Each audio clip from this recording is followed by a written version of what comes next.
Hey, gang, I want to tell you about True Hemp Science full spectrum CBD products. They are fantastic. I've been using them now for a couple of months.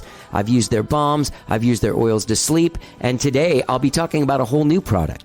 Now listen, True Hemp Science promises you premium quality, pure ingredients, and true value. They source the highest grade organic hemp from around the world to handcraft the finest full spectrum CBD products. They offer a complete line of CBD products, including full spectrum CBD oils, tinctures, CBD skincare lotions, CBD sports rubs, CBD gummies, and CBD gluten-free chocolates. They number their CBD products to differentiate them by strain, by farm, and by extraction method. Now, last week I was telling you about the number 81, which is great for relaxation and sleep. But today I'm going to be talking to you about number G41. That's full spectrum CBG plus CBDA plus terpenes. Now, this has given me some focus. It has some CBD in it, but it doesn't make you sleepy or tired or foggy in any way. The CBG kind of gives you some focus, and it energizes your brain while keeping you calm and cool. You know what I'm saying? People report it relaxes their brain and does not affect cognitive performance. While it is calming, it is less physically so than CBD. It's great for working. It's great for getting your work done. I'm even using it right now. So, gang, How Did I Get Here is partnered with True Hemp Science full spectrum CBD products. And if you use the code HDIGH, you will get something special. Purchase $65 worth of regular price products and receive 296 milligrams of number 81 distillate. That's the one I was telling you about. That's great for rest, relaxation, and sleep. Just go to truehempscience.com/HDIGH for How Did I Get Here? And you can also visit them at their brick and mortar store. That's right. They have a physical location right here in Austin at 505 West Mary Street, Unit C, Austin, Texas. Don't forget, use the code HDIGH. If you're already using CBD products, switch over to this one. I promise it's going to be great. You're going to love it. All of these products are great, and the CBDA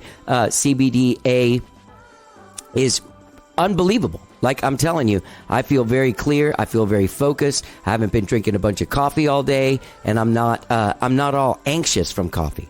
You know what I'm saying? TrueHempScience.com, HDIGH. You're not only getting yourself some CBD, but you're helping us out here, right? By using the code HDIGH. TrueHempScience.com. Go get your full spectrum CBD products today. Let's get down. And you may ask yourself, well, how did I get here?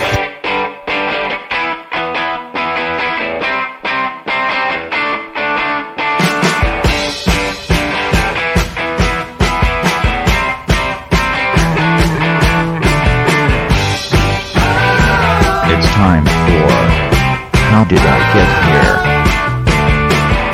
And now here is your host,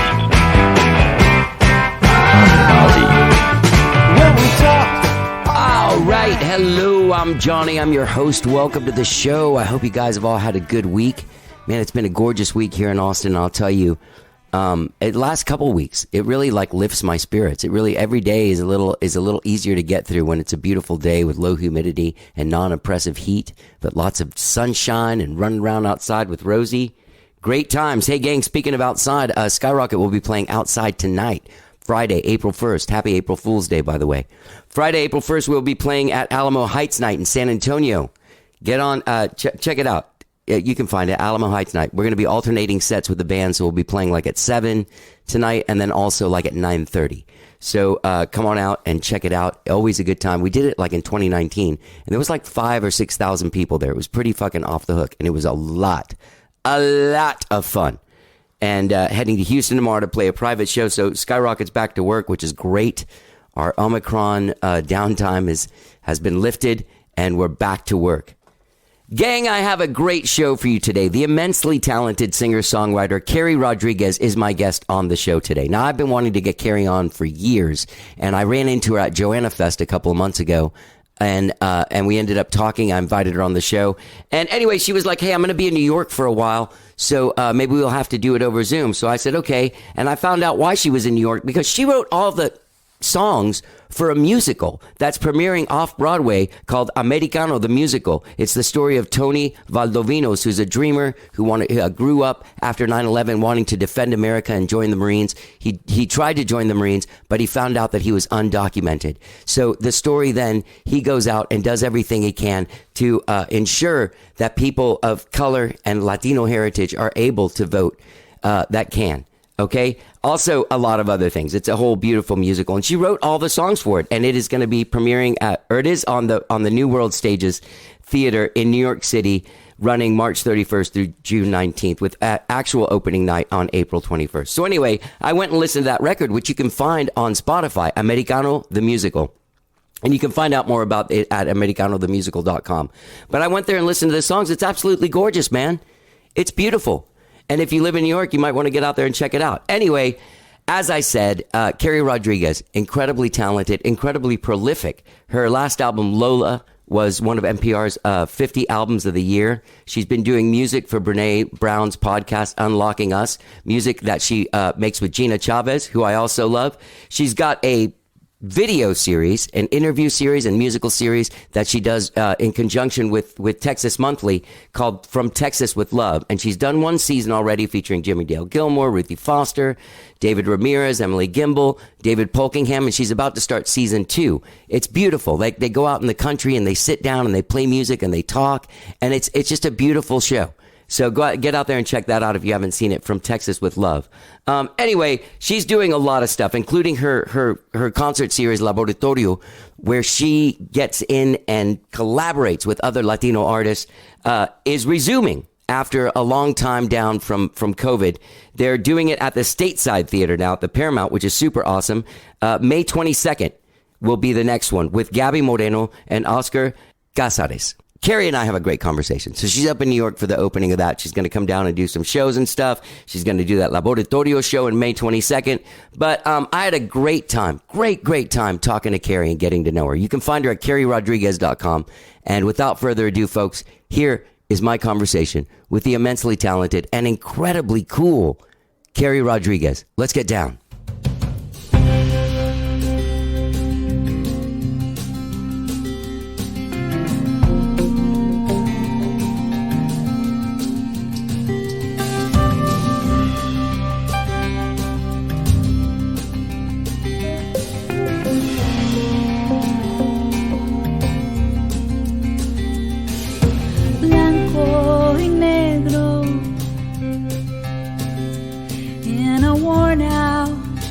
Picture frame.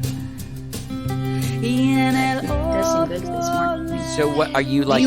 Are you like an Airbnb or like in a hotel or something like that? I'm in a hotel. It's like in Times Square area. Man, Skyrocket played a gig up there a few years ago, and the people that hired us thought they since we were from Texas, we would love to stay in Times Square, and we. We stayed in the hotel above the Olive Garden there in Times Square, and it was pretty. Oh, that's actually even worse than where I am. It was really brutal. Yeah. So, man, I didn't know anything at all about this musical, like at all, until you sent me the thing, and it's an amazing story, and all of this. You wrote all of this music? I did.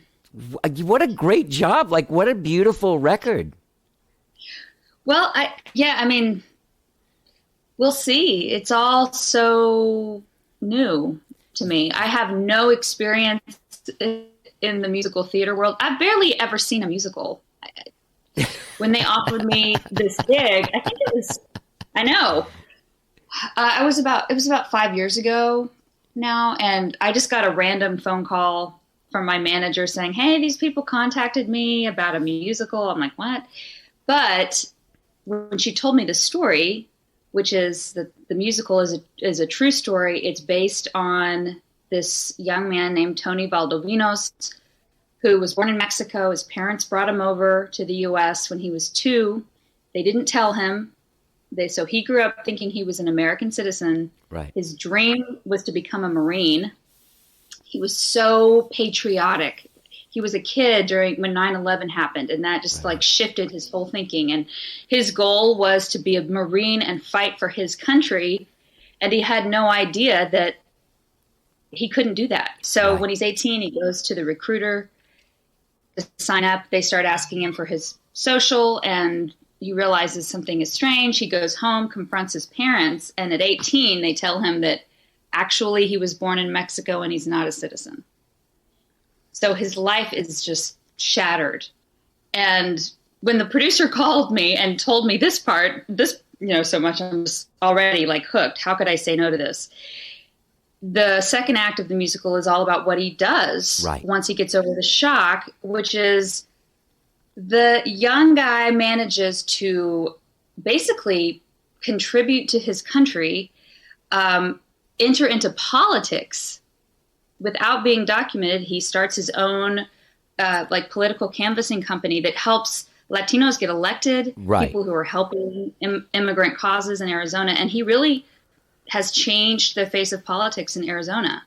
All this without, documentation and not knowing, when he might have to leave the only country that he knows. And his family too. I mean, his parents still haven't gotten that sorted out. He's a very brave, inspiring man. And I could not say no to the opportunity. Wait, so still to this day, he might be deported at any moment?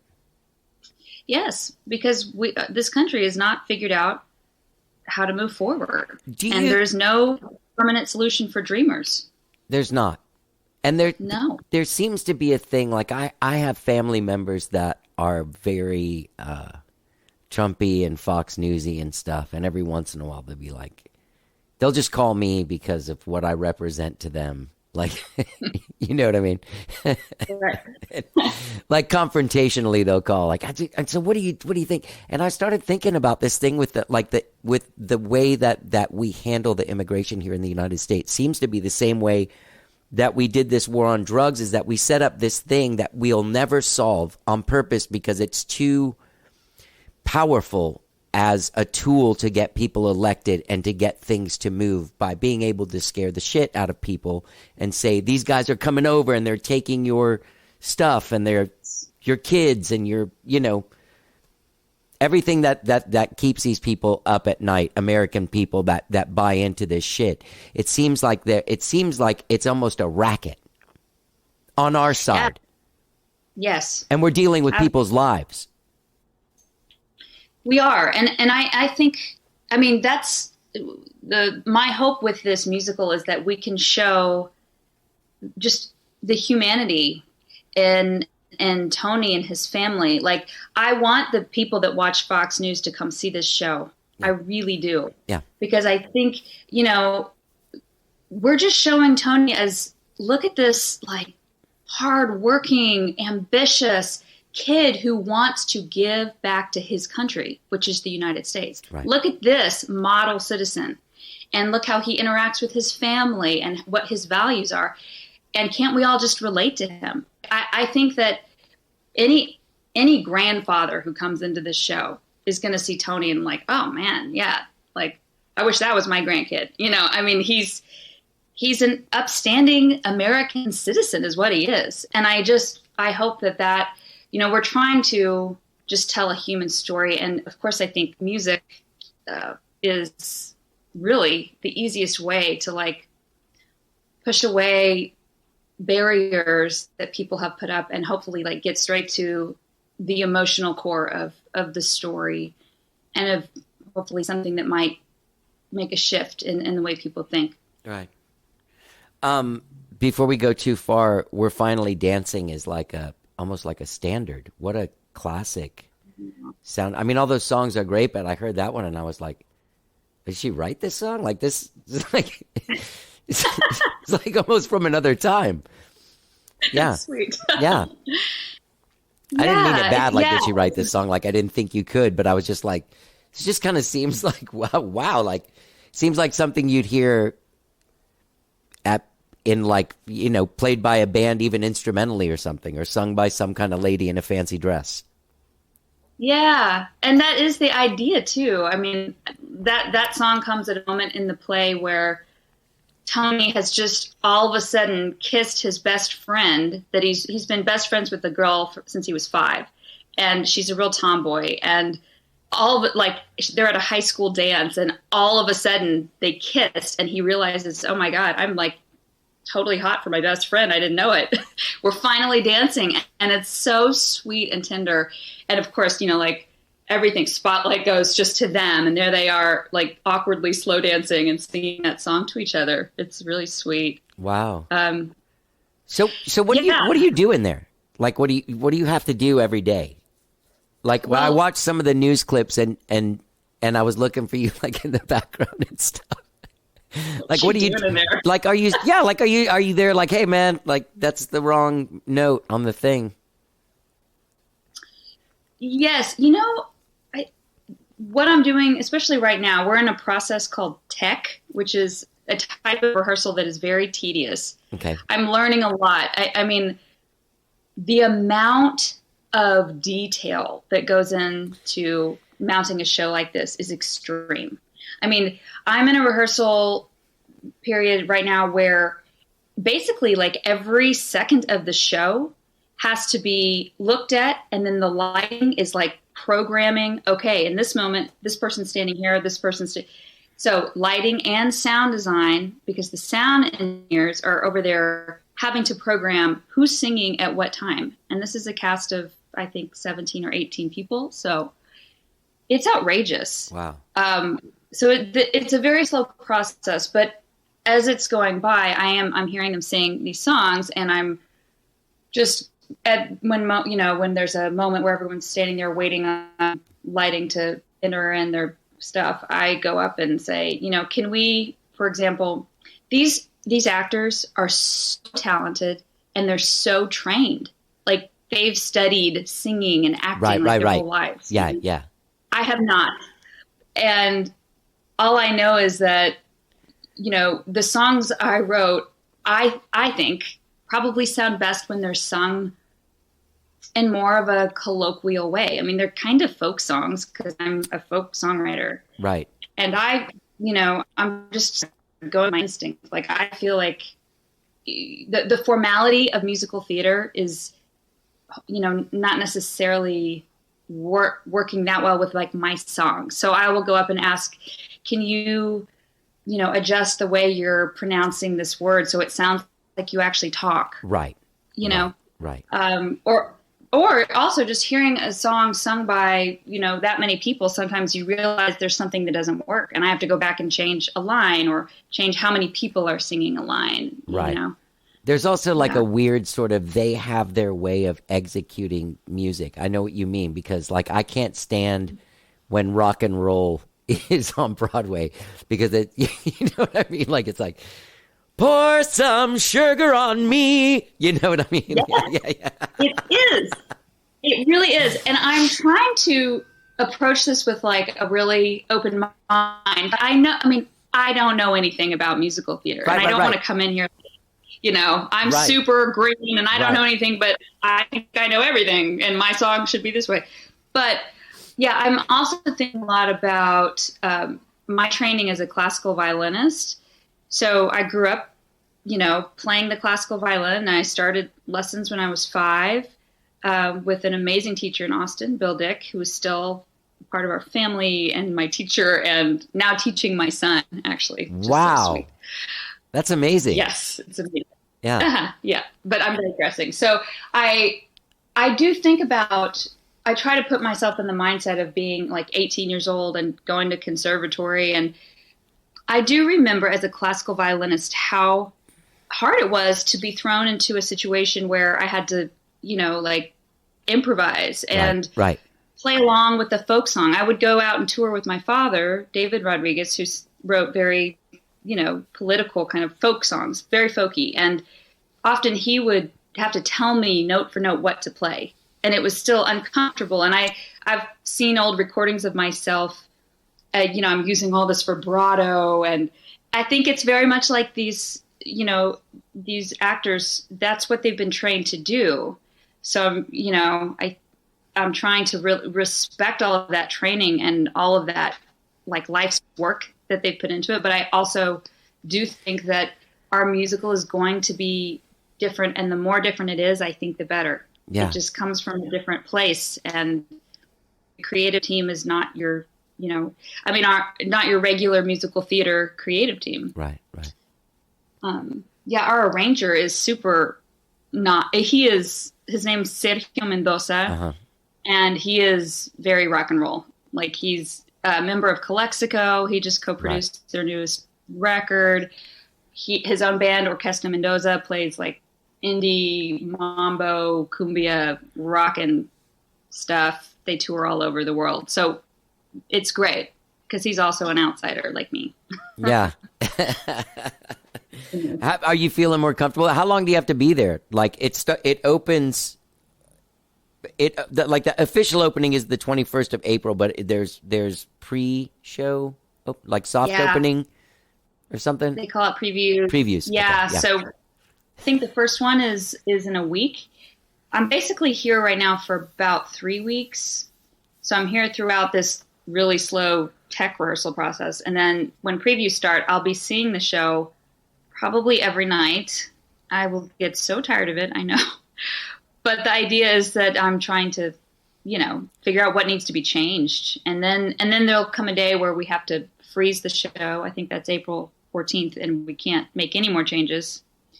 And it opens the 21st, and then I'm just flying in for the opening night and then home, and it'll run until the end of June. Yeah. If all goes well. Yeah. Or longer. Yeah. Or it'll close quickly. I don't know. Yeah, who knows what happens with that stuff. But what an exciting adventure to be on. It is. It is, and I feel extremely grateful just to have a hand in telling Tony's story, and to have, we are so supported. I mean, we have this nonprofit who is supporting, and we have a lot of investors, I'm sure, who have contributed and made all of this possible. But our number one investor is a nonprofit called Chicanos por la Causa, and they are the coolest. They started with the civil rights movement, in the 60s. Yeah. They're from Arizona, and their mission is just to raise up Latinos, help them in, so many different areas: education, housing,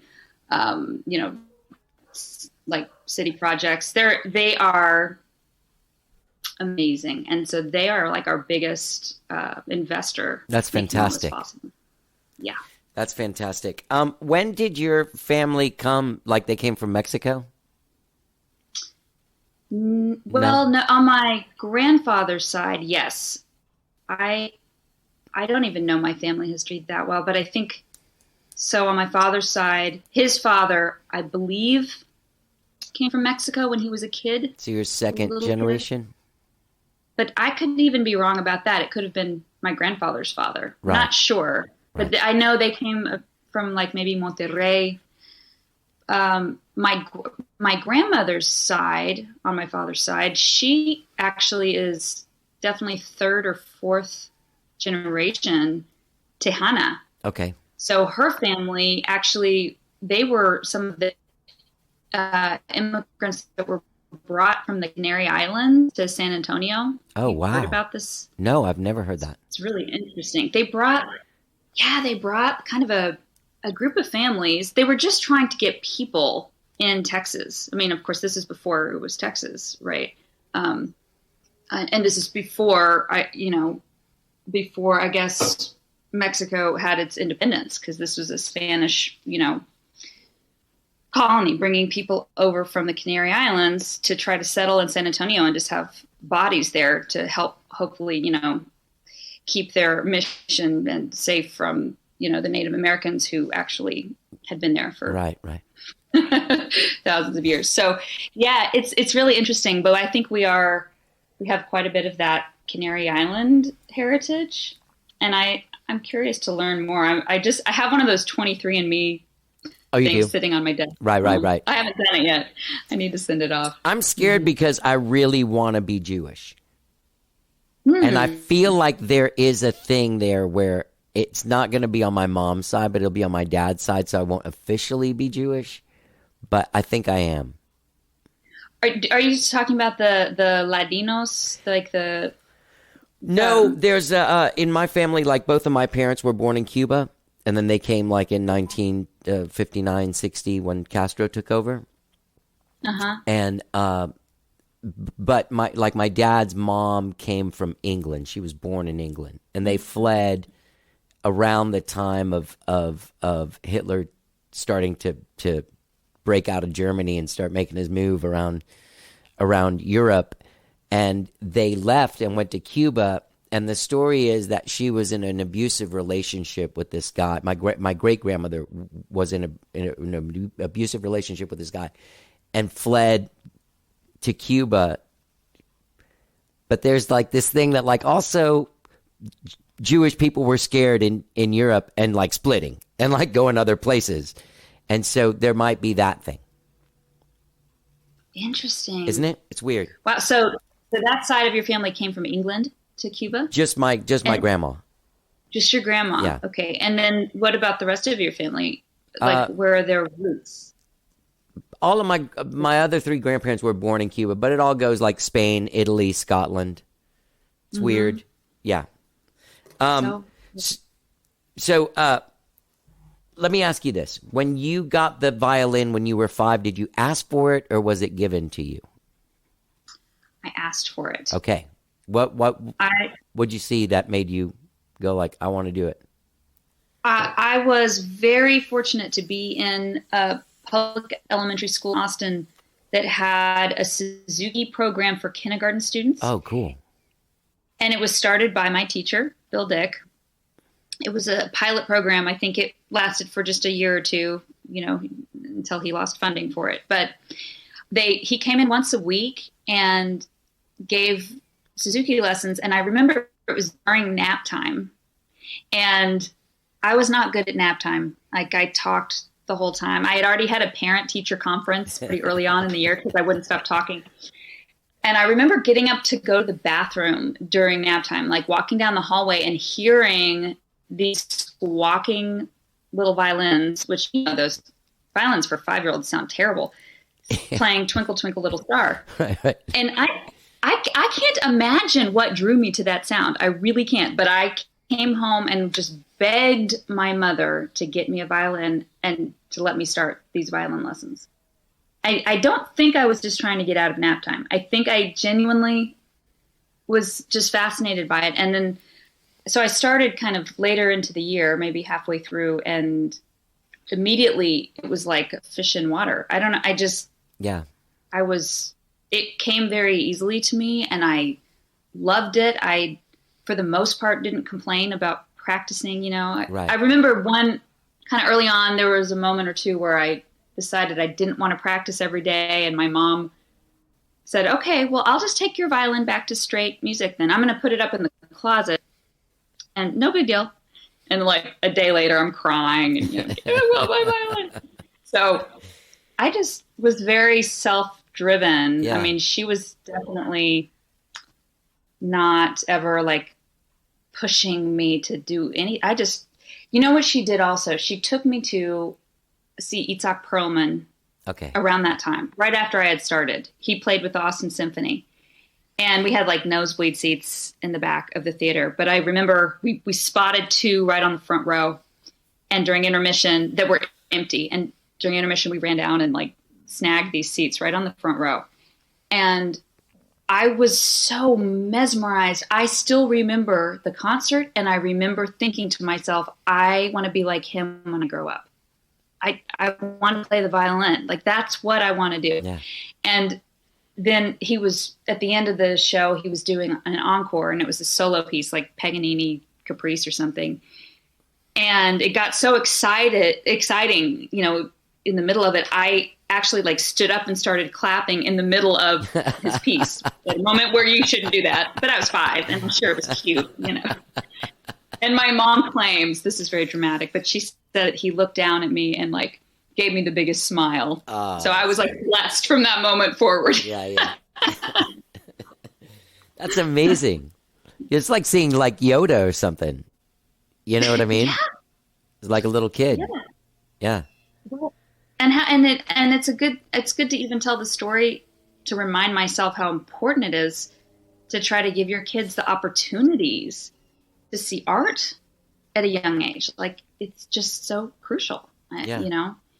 And here, I've never taken my kid to see the symphony, so that's going to go on the list, actually. I have, I'm sure you have some of the same friends that I have that play with the symphony that I mean, I've gone into, like, they'll put you on the list, man. There's not a lot of people that go to the symphony. It's actually pretty sad.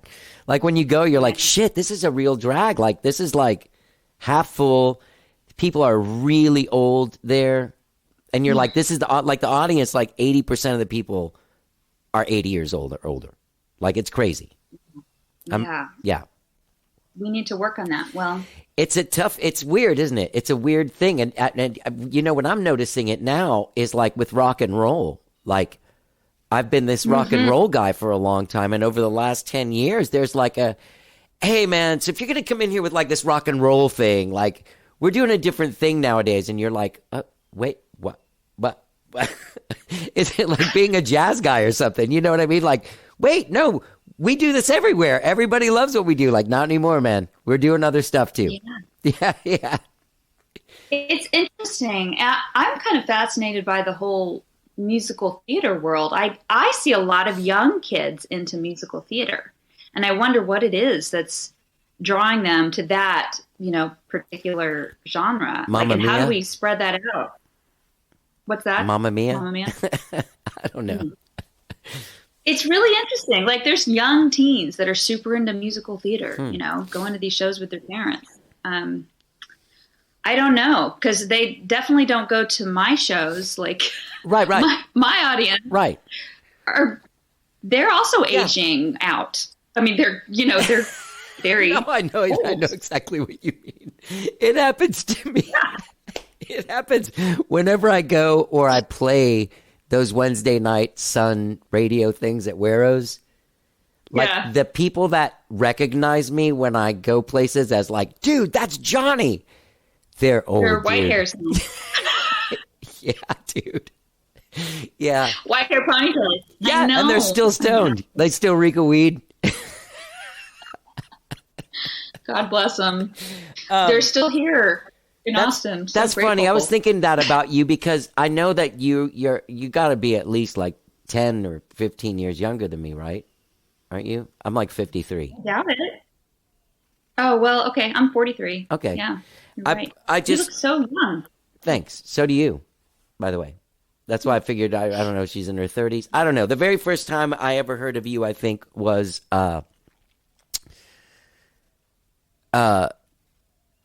when you were doing stuff with Chip Taylor. That's the first time I ever saw you, first time I heard of you. And have you done Wolfsonian things? Have you done stuff with Todd Wolfson? Are you friends with Todd Wolfson? I am friends with Todd. Okay, I think he shot early on photos of us. Okay. Like an album. I think that's when I came to know you because we're pretty good friends. And he, you know, we talk about what we're doing and he'll be like, oh, you should check this out. Yeah. Yeah. Yeah, he shot promo photos for us very early on, I think, for one of the album cycles. Yeah. Yeah, I've been thinking about Chip a lot. I need to give him a call because I'm in New York City now for a few weeks. Is he there? Yeah, he's up here. I don't know. I think he has been living out in Westchester. That's where his wife is. And he used to kind of come back and forth between there and the city, but I don't even know right now if I need to find out. Right. If he's still keeping his apartment here. So yeah, he's a real New Yorker. Yeah. What I was going to say is that you're going back to the age thing is that you play older than yourself, like not like you pretend to be, but you play older than yourself. Like you went to school and you went to, did you graduate from Berklee? I did. Yeah. And it seems like you can go and learn all of this stuff there, and then what you've kind of turned that into is like this collaborative, it seems like in the moment and stuff, like watching the From Texas with Love, like the one with Jimmy, which was great, by the way. You're really great on that, and you have a great You remember when they used to have like spokesperson? Remember when that was like a thing? Like Yeah. it was like a category in like Star Search. You're really good at that. Like that is a skill. Like once someone like offers it to you and you try to do it, you realize it's actually not a bullshit. It's like a real hard thing to do. And you have a very hard to do. Calm vibe and a nice delivery and a pleasant face. You don't look like you're going to start screaming at any, you know what I mean? Like it's challenging. I don't feel like I'm great at it, but I think every time I do it, I get a little bit better. Right. And it is all about like making the person you're with feel comfortable and reading their vibe and trying to just get the best out of them. In my mind, you and Jimmy, I'm sure went over stuff a couple of times, but in like my fantasy mind, this was all just like happening in the moment. And just really like your connection to your instrument is very beautiful. It's like watching Prince play guitar. Like you can tell you've been holding that thing since you were 5, you know? Yeah. And it just seems like there's a real, like what you've become musically is a person that's in constant spirit of collaboration. Is that so?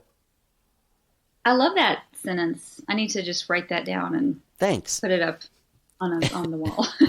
That's true. Luckily, we recorded it. Oh shit! No, I'm just joking.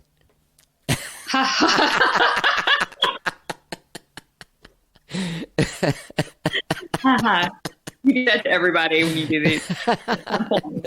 No, but your reaction, your face was very real. You were like, "Dude, no."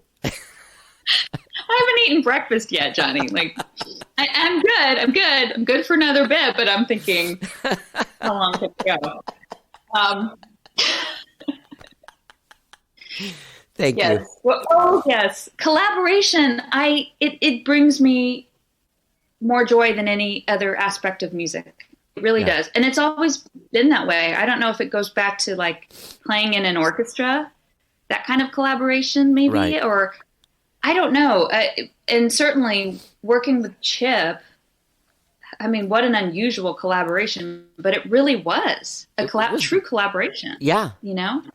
I mean, he was so much older and had a lifetime of experience in a totally different world. I mean, guy wrote Wild Thing and Angel of the Morning. Exactly. Yeah.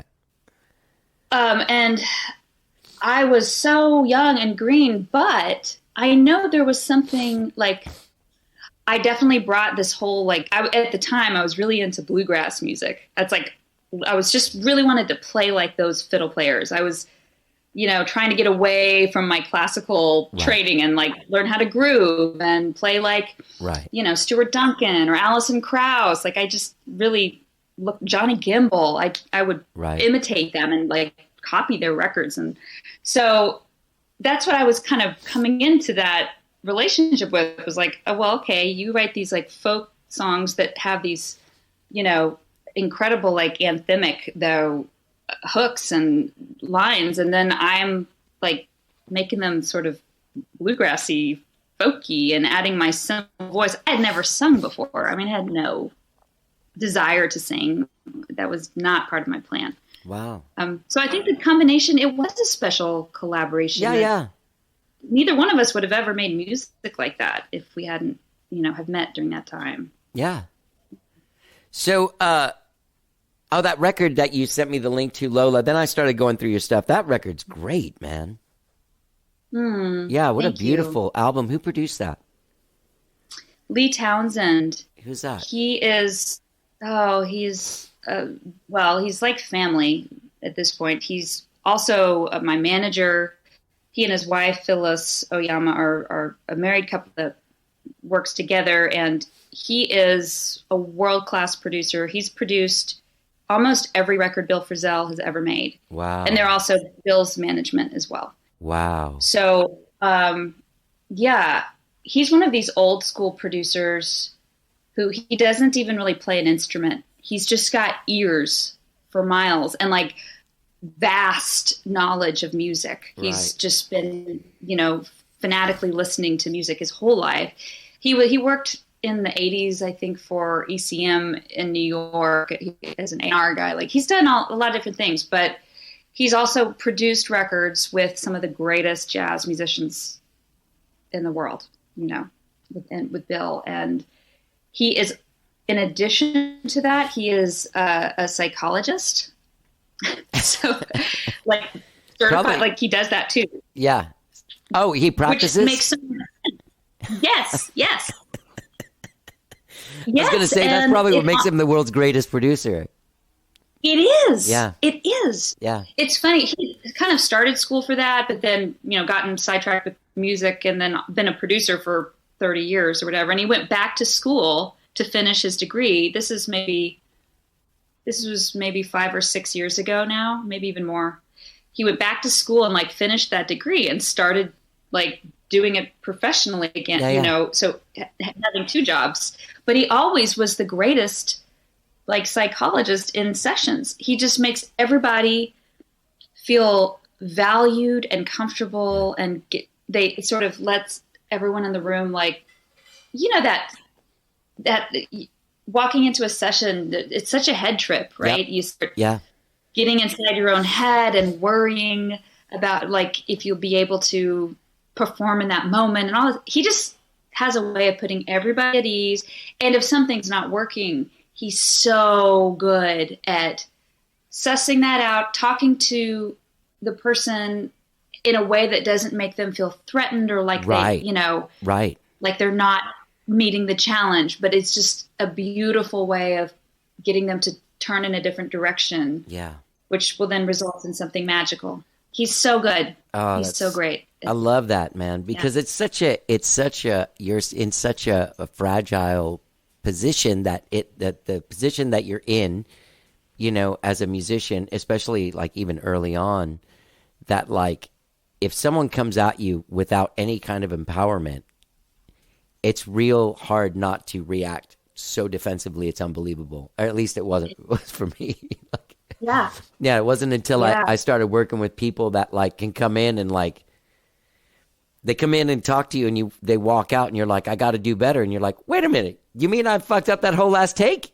You know what I mean? Like they didn't make you feel like that when they were telling you, you know? Right. Yeah. Yeah, exactly. Yeah, he's a master at that. And I'm sure we'll hopefully make more records together in the future. And also that band that plays on that record is beautiful. I mean, it's Bill Frisell playing guitar along with David Polkingham. Like, what a combo. Yeah. Brandon Temple on drums. Oh, my God. God Yes. And Victor Krause playing bass, he's Allison's brother. He's worked with Bill quite a bit. Wow. He's amazing. Lives in Nashville. Very unusual, like playing on the upright, just his own style. Luke Jacobs, he's my husband. Yes. Well, we're actually not married officially. I call him my husband because whatever. Boyfriend sounds so lightweight. We've just never you guys have a kid, you live together, you work on a shitload of stuff together. Yeah. We do. It's just my boyfriend. Yeah, I'm seeing this guy. Yeah. Dating this guy. Yeah. So Luke helped, he really helped me kind of get the bones of those songs together. He's very good at, he's a great rhythm guitar player. Like, truly, and I'm not just saying this because he's my husband-ish boyfriend, whatever. But truly, he's like, he's one of the greatest rhythm guitar players I've ever heard. And so we kind of formulated the songs together in our living room, made demos, and then he's playing rhythm on that record, and then he came back and did pedal steel, lap steel stuff, later on. And you guys do the From Texas with Love series together. So he's also a visual art guy. He is. He does so many things. He is a videographer. Yes, does graphic work. You know what? I mean, the thing that he does the best, I think, is he's really good at telling stories. Both like on stage, he's great at telling stories when we would go out and tour as a duo, but he's so good at it in film, like, when he makes videos for people, whether it's a quick from Texas with Love, or it's, he just did a very short documentary type film about Mercury Charlie. Uh-huh. Yeah. Charlie, the car guy. He's just so good at getting you from, A to B and drawing all the lines and telling a story in a compelling way, figuring out if that needs like voiceover, or if it's actually just editing really well to get Mercury Charlie to tell his story in a way that is compelling and drawing you in and leaving you like, well, and what happens next? Yeah. He's very gifted at that. So that's, it's a real asset to have in the family. Definitely. Talent. So as far as like putting out music, you put out Lola, and this Americano, the musical, is obviously your music, and it's not a Carrie Rodriguez album per se, but it is an album featuring Carrie Rodriguez with music by Carrie Rodriguez. Yeah. I don't know how to categorize it. Yeah, it's strange. It's not something I made much of a, I didn't really make it very public, because they are songs for a musical, and taken out of context.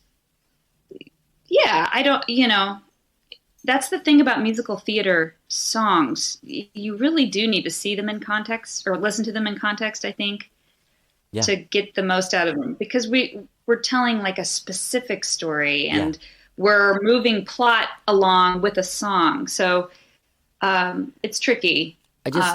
I have a feeling we'll end up making another recording as this thing progresses, and possibly with the cast. Who knows? So you, like, if you play, you don't play any of these songs live? The only one I have played is the song called "The Dreamer," which is the song that ends Act One, and it is the moment where Tony has just found out he's undocumented, and his parents lied to him and didn't tell him that he wasn't a citizen. So it's pretty easy to set that up in a live setting, and tell enough of that story then to where I can sing it, and it feels powerful, and like it makes sense within the context of my show. So where are you at with like the next Carrie Rodriguez album? What is like in the cycle of releasing music? Where are you? Yeah. I love the Broadway idea part of it. No, I'm very far away, honestly. I wonder if I'll make another record. I hope I do. It's taken so much creative energy to write the music for this musical. I've written probably 35 songs, right? Yeah. And they've been hard to write. Some of these songs, I can only imagine. It's hard because you're not just like inspired by something and sitting down and writing a song. No, you have this very specific assignment, and you're writing for like 4 different people's voices and points of view, and it all has to come together and be musical. So I feel like it just kind of zapped me of any creative songwriting energy I might have just for myself. Wow. That being said, it was a great exercise. I do think it hopefully made me a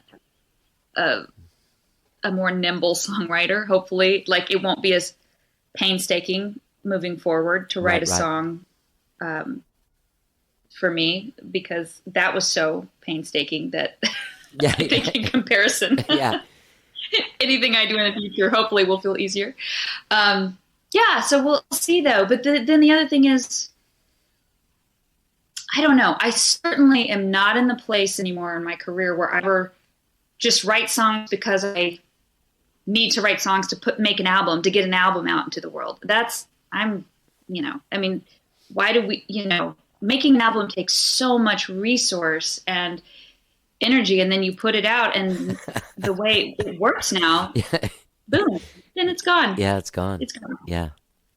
What do you get and you can't even sell the thing, the physical thing, with the money in your bank account. So it has been interesting this the last few years, and with the pandemic, finding different ways to create and share music with people. I think the videos that I've made with Luke have been the song very for cool. you things. Yeah.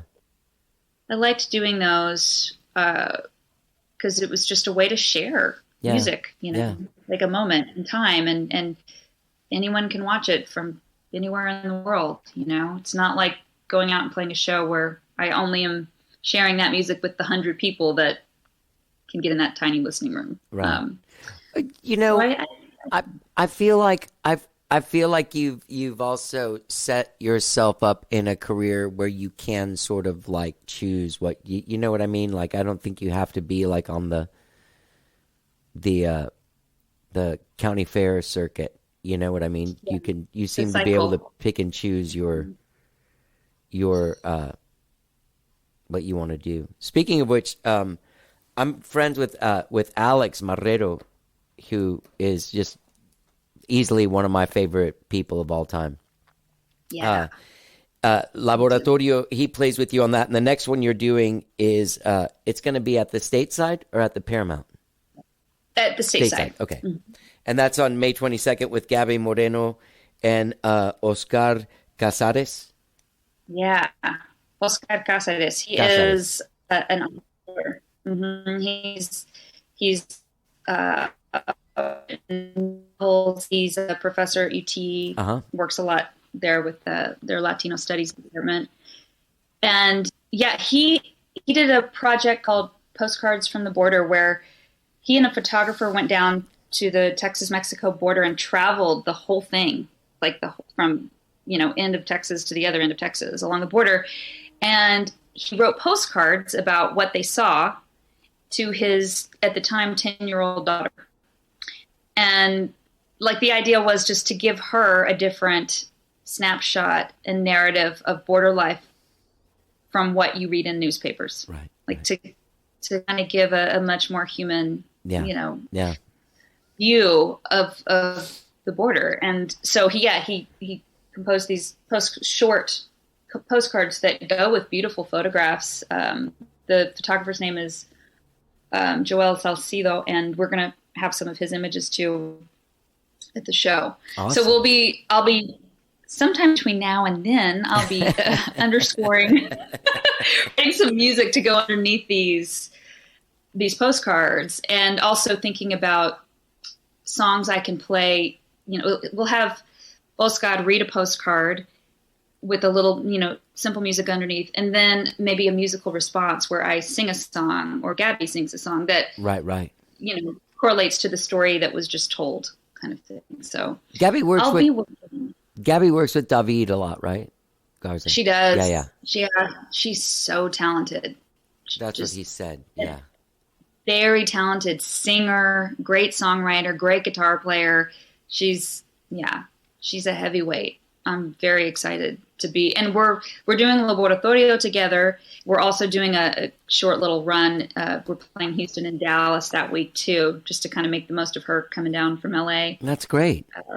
So yeah, I'll really get to know her musically, which is exciting. Yeah. What else? What else do you have like coming up? Like what happens after that? Yeah, I have some random tour dates in the summer shaping out, like festival. I'm playing a couple festival type things, and a new season of From Texas with Love. By the way, that really is a beautiful, like, and also tell Luke, who I didn't meet that day, but he's really great. Like that. Yeah. It's put together really well. It's really beautiful. It sounds great. It looks great. Mm-hmm. Yeah, so that project is basically like two microphones, those big boom microphones. You can see them in the video, which is fun to like have those shots where you see what we're doing. But he's like, we're just going out in the field with these two booms, and it's amazing the sound quality. Yeah, I mean, it sounds. I mean, you do hear, of course, ambient noise, whatever they are, but not too much. I mean, I was kind of surprised. Mm-hmm. Especially now that you say that it's just the two microphones. What do you do when you started doing that? What what were you hoping to get out of it? Well, we were deep into the sort of isolation Yeah. of pandemic life and really craving connection with, especially with our musical friends. Right. You Yeah. know, just really missing playing music with other people. And that was it was a safe way at the time to collaborate with another musician. Hey, let's just go out in a field, play some music. Yeah. Yeah. And we didn't even know. We just like started. It was like, we have to do something. I don't know. It just started kind of formulating. And then after we did the first one, I remember that first one we recorded was with David Polkingham, and a dear friend for 20 plus years. And I just remember showing up. We used a friend of my mom's, we used someone who had some land out off Cuernavaca, and like pulled up to their house, and just, we hadn't seen anybody in months, and like getting out of the car and seeing David Polkingham, I almost just made us cry. Yeah. Yeah. Because that's at the point we were at, you know? Yeah. Yeah. And then I think I didn't even realize, like, once we started playing those songs, it was August and it was so freaking hot. I mean, it was like 9 a.m. and already 95, Yeah, you know, one of those days, humid, but all that kind of faded into the background, and just that feeling of playing music with your friend outside. Yeah. I had forgotten how special it is, like, to play music outside just for the joy of it, not because you're doing a outside festival gig and you're, all these other, you're like just playing with a friend, one other human outside in nature, and like birds are chirping, and it is magical. Yeah. There's something so special. It's like you're actually communing with nature in that way. Yes. Like you're speaking her language at that point. Definitely. Yeah. And they interact. The one I did with Emily Gimbel, I remember finishing a song, and the birds like just came right in as soon as we were done chirping. Like they were totally interacting with what we were doing. Amazing. And responding to it. Yeah. It's so cool. Yeah. Yeah. Who do you have for this season? Can you divulge even just one person? No. Okay. But you know why I can't divulge? Because you got no one. I haven't really figured it out yet. Working on that. I got nothing, man. It's hard to decide. Well, it's hard. Honestly, it's hard to choose. Like, especially if we're only doing. I think we're going to do 4 for the season, and there are so many people I'd love to work with, but it does take so much resource to make these things. And like for Luke, the editing thing, it takes a long time. So it's hard to choose 4. And I have so many wonderful musical friends in our community and outside, you know. And You seem to have a connection to the guys behind us and the guys in front of you as well. Like you seem to have you're not just in one world. You're like, you know what I mean? I'm definitely working on that. And I think like Laboratorio has been a really great way of building my musical community for sure, and meeting people from other areas of music that I wasn't familiar with. And, you know, like our last one, we had Ruben Ramos. Oh, right. Yeah. Yeah. Alongside with Susanna Schofel and Jaime Ospina. Yeah. Like you couldn't get 3 more different artists, and they're all so talented and in what they do. And it was like, just really, really cool to find the threads that weave all of that together and learn from each one of them. That's my main goal with Laboratorio, is just like, it's like I get to go to music school, you know, learn from musicians and have fun. And then we're forever family once we do one. Yeah. You know? That's what it feels like. I did it, not Laboratorio, but did Alex ever tell you about this weird song division thing? It's like a corporate songwriting thing where they use songwriting as a corporate team building tool. Yeah. We've done some of those together, but that's how I ended up becoming friends with them.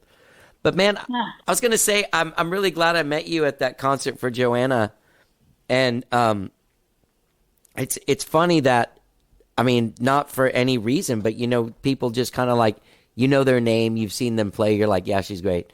Yeah, you know what I mean? Like, yeah. But then when you really like spend a day or two like digging in like completely into someone's music and life and their creative endeavors, and you're just really, really, really great. Like you really are. And it's a pleasure talking to you and getting to know you, and I hope that we stay friends after this. You are such a dear. Yes, me too. Well, I mean, that's how it works, right? Yeah. Like what you're doing, you're building community, you're building, with this project, with your podcast. That's why I asked, because when I started my podcast, it was for a few different reasons, but really the main reason was I was getting older, and I was feeling like I was mad at everyone that was doing something. Like you open up the thing, you're like, why is that guy doing? That guy's terrible. Like what? You know what I mean? Totally. Yes, I do. I knew people like that when I was younger, and I always said, like, I'm not going to grow up and be a guy.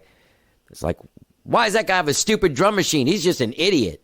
You know what I mean? Like, why don't I find out who that guy is and what he's doing, and probably find out that I probably really like them. So I realized that if I could. That's beautiful. Well, yeah. I love it. You don't want to be a guy whose other people's successes are personal attacks on you. You know what I mean? Totally. Yeah. That's a great reason to do that. And yeah, that's so cool. Yeah. Wow. Yeah. Well, anyway, it's been great talking to you. You should go eat breakfast. I'm sure you have a big day in New York. When you sent me the thing and said that that's what you were working on and that's why you were in New York, I had that thing of like that small town grandma with like, we shouldn't be. I was going to write you and be like, well, you don't have to do this when you're in New York in the middle of all of this busy stuff. But I'm glad you wanted to do it, and I'm really glad that you followed up and that we got to talk. It's really been a pleasure talking to you. Me too, Johnny. Yeah. This was a bright, bright moment in my day. Good. Now I'm going to go in a dark theater and and tell people they're singing stuff too smiley. Yeah. Well, thank you so much, and enjoy your day, and good luck with everything, and hopefully I'll see you soon. Thank you, Johnny. All right. Be well. You too. Yeah. Talk to you soon. Bye. Okay.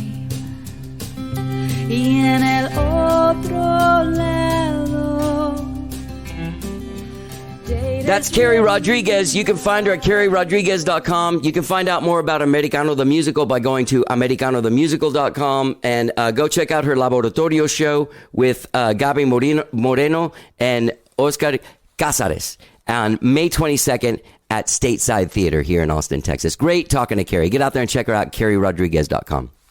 Fantastic. And don't forget, when you're out there checking out Carrie Rodriguez, you can subscribe to this podcast wherever it is you find podcasts, be it Spotify, TuneIn, Overcast, Apple Podcasts, anywhere you find your podcast. You'll get new shows every Tuesday and every Friday. All right? Have a great weekend, whatever it is you're doing. Let's get down. A photograph that I can't touch. I dreamed I was